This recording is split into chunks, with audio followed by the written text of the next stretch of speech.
नमस्कार, वंदे मातरम। मैं हूं श्यामगिरी। आप देख रहे हैं हमारा चैनल मुद्दा भारत का। जय श्री राम। आज देख रहे हैं अयोध्या में जो है महापर्व आया हुआ है। अयोध्या नहीं, पूरे देश में जो है पूरा राममय हो चुका है। लोग जो है सिर्फ जय श्री राम के नारों के साथ, जब अब हेलो कोई नहीं बोल रहा है फोन पे, सिर्फ जय श्री राम। ये जल्लोष जो है ये एक नई दिवाली लेके आई है हमारे देश में, और इसी विषय पर हम चर्चा करेंगे। आज हमारे साथ में है भाजपा के वरिष्ठ नेता कृपा शंकर सिंह जी, जो पूर्व गृह राज्य मंत्री भी हैं, और हम इनसे जानेंगे कि जो ये इंतजार थी जो सालों से कि मंदिर हम वहीं बनाएंगे, कसम हम खाते हैं, तो आज तो पूरा हो गया है। लेकिन इसके आगे क्या रहा है, इसमें इससे राजनीति बदल जाएगी पूरे देश की। सर, आपका स्वागत है। सर, जय श्री राम। जय श्री राम।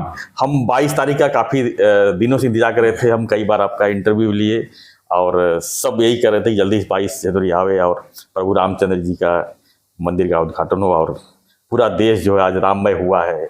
इसका क्रेडिट आप किसको देंगे सर? पहली बात, क्षण अलौकिक है जी। अभिलाषा पूरी हुई है। मेरे जैसे राम भक्त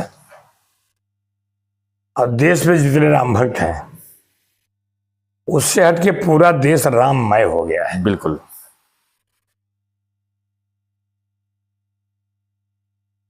राम, भगवान राम राजा दशरथ के पुत्र, अयोध्या के राजा, 14 बरस वनवास, इन सबको अगर पढ़ता हूं, जानता हूं, तो तुलसीदास जी ने कुछ नहीं छोड़ा है, लिख डाला है पूरा। सिया राम मैं सब जग जानी, करऊं प्रणाम जोरी जुग पानी। धीरज धर्म मित्र रुनारी, आपत काल परखिए चारी।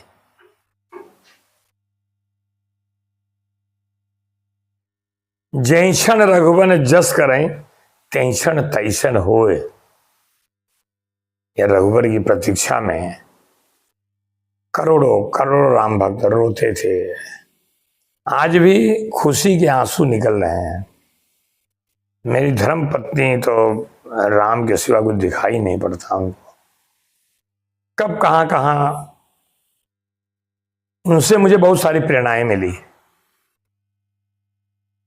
कभी कभी तो भगवान राम का भजन सुनने के लिए आतुर होती थी, तो किसी कार्यक्रम गई तो वहां कृष्ण भक्त थे, भगवान कृष्ण के भक्ति के गीत हो रही थी। मुझसे कहा, इनको भगवान राम का भजन नहीं आता क्या? हमने कहा, भगवान और कृष्ण कोई अलग है क्या? उनका भगवान और कृष्ण अलग नहीं होते।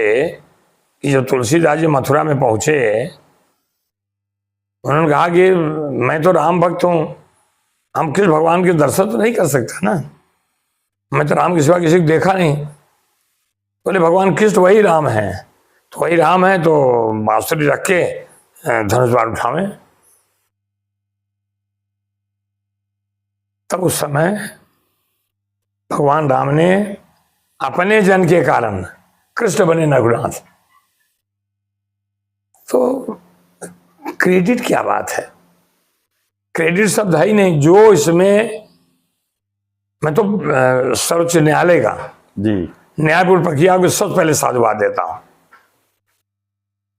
और साधुवाद उन तमाम कार सेवकों का, उन तमाम साधु संतों का, उन तमाम राम भक्तों का, जिन्होंने कोई मंदिर में जहां भी गए, हे भगवान राम मंदिर कब बनेगा, भगवान से भगवान की प्रार्थना होती थी। ऐसा राम सिर्फ राम एक विचार नहीं है। राम मतलब भगवान है। भगवान मतलब वो मर्यादा पुरुषोत्तम है। भगवान यानी आदर्श है। तो अब जो है, आज प्राण प्रतिष्ठा हो गई प्रभु रामचंद्र जी। और मैं सुन रहा था, देश के आदरणीय प्रधानमंत्री नरेंद्र मोदी जी ने 11 दिन का जल और फल पे चल रहे हैं, और उन्होंने तमाम उन परंपराओं से, चाहे रामेश्वरम हो, चाहे वो शिवलिंग हो, हर जगह जाके पूजा अर्चना कर रहे हैं। 22 कुंड का पानी प्रधानमंत्री अपने हाथ से उठा के बकेट से डालते हैं। समुद्र में डुबकी लगाते हैं, राम राम करते बाहर आते हैं। ये तो हमारी धरती भी धन्य है कि ऐसे एक राम भक्त को, ऐसे एक परंपराओं का पालन करने वाले को हमारे देश को प्रधानमंत्री मिला है। और ऐसे उत्तर प्रदेश के सम्माननीय मुख्यमंत्री योगी आदित्यनाथ जी हफ्ते में 3 दिन, जब उनको लगता था गाड़ी उठाओ चल दो, हेलीकॉप्टर उठाओ चल दो, कितना काम हुआ, कैसे हुआ है। आज का दिन जो है वो स्वर्ण अक्षरों में लिखा जाएगा और आने वाली है 1000 वर्ष की पीढ़ी भी जब देखेगी, ये 12 जनवरी 2024 को नहीं भूलेगी। अब यही जिस प्रभु राम के नाम पे रामराज की कल्पना की जाती थी जी, जिस प्रभु रामचंद्र के नाम पे हमारा देश जो है एक हमारी ऐसी प्रगति की दिशा में जाएगी कि विश्व इसको अनुसरण करेगा। अब आदरणीय प्रधानमंत्री अभी नरेंद्र मोदी ने अपने संबोधन में कहा कि अब यही काम नहीं खत्म हो रहा है, अब यहाँ से शुरू हो रहा है। वो शुरू है देश की परंपरा, वो शुरू है देश का विकास, वो शुरू है कि देश जो है प्रभु राम के आदर्शों पर वो शुरू होगा। मुझे लगता है कि 2047 में 100 वर्ष आज़ादी के पूरे होने के बाद पूरा विश्व भारतवर्ष को अपना गुरु मानेगा। आज भी मैं देख रहा हूँ कनाडा में लोग भगवान राम की पालकी लेके नाच रहे हैं, गाना गा रहे हैं। ठुमक चलत रामचंद्र बाजत पैजलियां, ठुमक चलत रामचंद्र बाजत पैजलियां गा रहे हैं लोग। कोई वहां भगवान राम आएंगे, आज मेरी झोपड़ी के भाग खुल जाए, क्या क्या कल्पनाएं हैं लोगों में, प्रेरित करते थे, रोंगटे खड़े हो जाते हैं। और मैं उन लोगों को, मतलब मेरे पास शब्द नहीं, मैं क्या आदरणीय नरेंद्र मोदी जी हो, आदरणीय लाल कृष्ण आडवाणी जी हो, आदरणीय वो सारी मतलब जो लोग हैं। और मैं साधु संत अजानंद स्वामी जी बैठे थे मंच पे, देख के यथार्थ गीता लिखने वाले परम पूज्य वंदनीय अजानंद स्वामी जी बैठे थे, बहुत सारे हमारे राम भद्राचार्य जी। मैं उनका नाम नहीं लूँ तो मुझे लगता है कि ये मतलब ये राम मंदिर की मतलब ये कहानी हो जाएगी। जगत गुरु राम भद्राचार्य जी के एविडेंस के ऊपर सुप्रीम कोर्ट ने फैसला दिया। बिल्कुल। आज उनको इतनी बड़ी मतलब दिव्य दृष्टि जो है, और लोगों की दृष्टि होने के बाद भी नहीं दिखाई पड़ रहा है। क्यों? कुछ लोगों की आंखों पर पर्दा पड़ा हुआ है, और वो जो भगवान का नाम तो लेते हैं, भगवान राम के काम के जो नहीं है राम का, वो नहीं है किसी काम का। मुझे बड़ा अफसोस होता, मुझे जाना नहीं चाहिए, उससे बात भी नहीं करनी उन लोगों के। यहाँ लोग तरस रहे हैं, आँखियां राम दर्शन की प्यासी, एक झलक पाने के लिए तरस रहे हैं। और कुछ लोग निमंत्रण भेजा कहते नहीं गए, भगवान राम ने उनको बुलाया ही नहीं। देवी देवताओं वहां जब जाते हैं लोग ना, तो बुलाए जाते हैं। कई यात्राएं ऐसी होती चलते चलते बीच में कुछ कारण बन जाता, नहीं तो बुलाया नहीं है। निमंत्रण तो दे दिया वहाँ के ट्रस्ट के लोगों ने, वहाँ मतलब जो प्रभु राम मंदिर न्यास है, जो वहाँ का ट्रस्ट है, कई लोग बुला दिया। और कई लोग तो अपना झोला लटकाए गाते, भजन गाते, राम आएंगे राम आएंगे, राम आ गए, राम आ गए। अब राम आ गए तो मुझे लगता है कि वो एक ऊर्जा, एक जो बहुत सालों की परंपरा, बहुत सालों की पीड़ाएं और बहुत सालों का एक जो कि हम कर पाएंगे, जो ये कहते अगर हम भगवान राम के उनके जन्म स्थान मंदिर नहीं बनाए गए तो हमारा जीना ये धिक्कार है। अब ऐसे लोग जो है प्रेरित होकर के आज दिशा में जाएंगे। हमारे कुछ लोगों ने, हमारे साथियों ने ऐसे हैं, एक वो कपोल समाज के लोग हैं, हमारे चिथलिया ग्रुप के लोग हैं, उन्होंने ये कहा था 24 का कार्यक्रम करके हम लोग नाथद्वारा दर्शन करेंगे। 1 महीना पहले कह दिया था।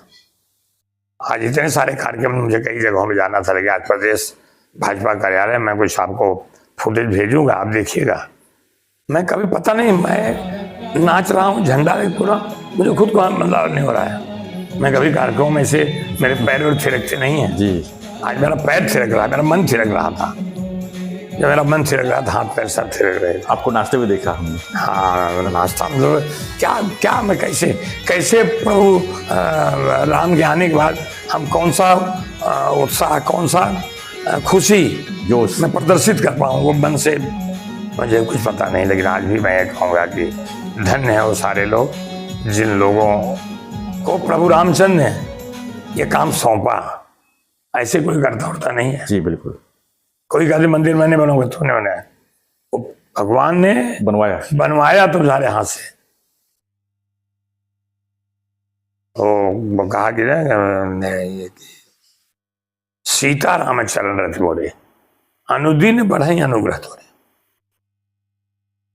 मैं संतों के बारे में संत मिलन को जाइए तज ममता अभिमान, ज्यो ज्यो पग आगे बढ़े कोटि नियज्ञ समान।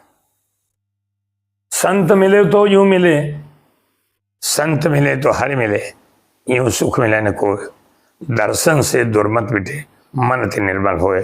उन तमाम भगवान के राम भक्तों से, राम भक्त वहाँ लगे हुए हैं, उन तमाम उन लोगों से मैं कहना चाहूँगा कि जाओ प्रभु राम के दर्शन करो।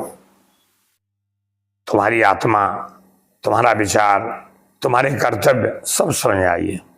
कई लोग जानते हैं, मानते हैं, लेकिन जानते नहीं हैं। कई लोग बहुतों को मानते हैं मैं इनका फॉलोअर, लेकिन जानते नहीं क्यों फॉलोअर। क्या बताऊं, राम राम राम राम का नाम लेते क्या नहीं हो जाता है। कृपा जी बताइए कि मंदिर मस्जिद टूटने से लेके और पहली बात तो मस्जिद था ही नहीं जी, वो जो मंदिर को गिरा करके जो मलबा था जी, उसी से उन्होंने एक ढांचा बना दिया था। तो जो राजनीति हुई, जो अभी आज भी राजनीति हो रही है, मतलब उद्घाटन तक जो राजनीति हुई है, क्या लगता है कि देश की राजनीति क्या मंदिर से, मस्जिद से ही चल रही थी, अब उसकी समापन हो जाएगी? मैं कह रहा हूँ रामलला आए हैं, जिस रामलला के बारे में कहते हैं कि रामलला हम आएंगे, मंदिर वहीं बनाएंगे, सौगंध राम की खाते, तो राम की सौगंध खा करके अगर ये कार्य पूरा हो सकता है तब तो राम आ गए हैं। उनकी संगत से सौगंध लेने की जरूरत नहीं, उनके आदर्श मार्गों से चलेंगे और ये सब जो है जाएंगे। मैं देखा ये भारतीय जनता पार्टी कार्यालय में बहुत सारे मुस्लिम धर्म, इस्लामिक धर्म वाले आए थे, दुपट्टा ओढ़ के मेरे साथ जो है और भजन गा रहे थे। सुरेश शुक्ला जी का भजन था, वहाँ पे भजन चल रहा था, वो लोग आगे गा रहे हैं, दाढ़ी बनी है, जयराम के दुपट्टा पहन के, उनको नहीं हो। ये जो अलग विचारधारा के लोग हैं जिनको समझ नहीं आता, इसलिए मैं कहूँ कि आप वहाँ जाइए, जो लोग नहीं गए सरजू मैया में डुबकी लगाइए, सारे पाप को धो सारे धुल जाएंगे और दर्शन से तो तुम क्या पाओगे, तुमको अनुभूति होगी। मैं जल्दी फिर आपसे इस विषय को लेकर के फिर मिलूंगा और मैं चाहता हूँ कि आपका जो मुद्दा है, मुद्दा देश का है, मुद्दा भारत का है, मुद्दा देश के उन लोगों का है, मुद्दा आदर्श का है, मुद्दा आज प्रभु रामचंद्र के उन आदर्शों का है, मर्यादा पुरुषोत्तम का है कि रामलला तो आ गए, अब तुम्हारा अपना काम जो है वो करो, मानवता का करो, आदरवादिता का करो, धर्म का काम करो, अपने कर्म पूरा करो। और क्या क्या मतलब बाप और मैं हनुमान जी, राम भक्त हनुमान जी हैं, हनुमान जी हटे ही नहीं प्रभु रामचंद्र के पास से। धन्य है वो हनुमान जी, कठिन परिस्थितियों में अगर कोई साथ देता है तो कोई हनुमान ही होता है जो प्रभु राम की सेवा में बैठे हैं। ऐसे बहुत सारे हनुमान देश में हैं, हनुमान के रूप में हैं, हनुमान तो नहीं, हनुमान के रूप में है, हनुमान विचारधारा के रूप में है और इस देश के साथ राष्ट्रीयता, पवित्रता, विकास, गतिशील, ये सब काम जो है ये करेंगे और मुझे पूरा भरोसा है आदरणीय नरेंद्र मोदी जी बहुत सारे साथियों के साथ, बहुत सारे राम भक्तों के साथ फिर से राममय जो बना हुआ है इस राममय की दिशा को तय करेंगे और फिर जिम्मेदारी निभाने का उनको जरूर प्रभु रामचंद्र मौका देंगे। फिर से मैं आपको प्रणाम करता हूँ और आज के दिन आपकी व्यस्तता, हमारी व्यस्तता, इसके बावजूद भी आपने मुझे कहा और मैंने जैसे कहा कि मैं जा रहा हूँ, नाथद्वारा जा रहा हूँ, भगवान श्रीनाथ के वहाँ दर्शन करने जा रहा हूँ। हम लौट के आऊँगा 1-2 दिन में, फिर आपसे चाहूँगा कि आपका ये जो चैनल है, ये जो राममय हुए हैं, आप देखिए छोटे बच्चे, जी गोंद बच्चे लिए और राम ये वो कह रहे हैं कि राम आएंगे गा रहे हैं। मतलब ये परिस्थिति, बाप रे बाप, रोंगटे खड़े जा रहे हैं। क्या मतलब राममय हुआ है? ऐसा ऐसा जश्न जो है, ऐसा उत्साह जो है, ऐसा आनंद के क्षण जो है अलौकिक हैं। धन्य है राम, प्रभु रामचंद्र। धन्यवाद, धन्यवाद सर जी। हम उम्मीद यही करेंगे कि प्रभु रामलला जी तो आ गए हैं, अब देश में जो है राम राज जरूर लाएंगे, पूरी दुनिया में राम राज लाएंगे, ये उम्मीद। और राम राज यही है जी, अंतिम व्यक्ति जो उसके आंख में आंसू हैं, उस आंसू को पोंछना ये राम राज्य है। बिल्कुल। और मुझे भरोसा है कि जिस तरीके से राम भक्त नरेंद्र मोदी जी और ये सभी साथी अंतिम व्यक्ति के आंसू पोंछने का काम करेंगे, और फिर प्रभु राम के आने की जो कल्पना थी, प्रभु राम को लाने की जो सार्थकता थी, प्रभु राम लाने की जो उत्साह था, वो पूरा होगा। इसलिए अंतिम व्यक्ति के आंसू पोंछना राम राज्य इसी को कहते हैं, और ये पूरा होगा। धन्यवाद। धन्यवाद। आप भी कमेंट बॉक्स में जय श्री राम से जो है पूरा कमेंट बॉक्स भर दीजिए। जय श्री राम।